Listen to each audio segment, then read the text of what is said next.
50 ஆண்டுகளுக்கும் மேலாக ஒரு வலுவான தேசத்தை உருவாக்குவதில் சிறந்த பங்காற்றியுள்ள செட்டிநாட் சிமெண்ட்டுகள் உங்கள் இல்லத்து கான்கிரீட்டுக்கான தரமான படைப்புகள்.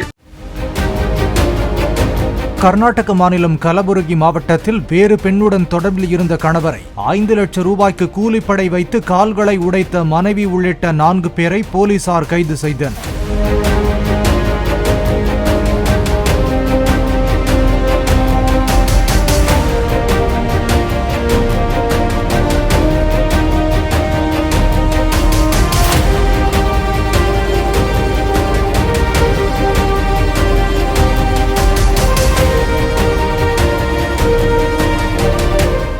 ஐம்பது ஆண்டுகளுக்கும் மேலாக ஒரு வலுவான தேசத்தை உருவாக்குவதில் சிறந்த பங்காற்றியுள்ள செட்டிநாட் சிமெண்ட்டுகள் உங்கள் இல்லத்து கான்கிரீட்டுக்கான தரமான படைப்புகள்.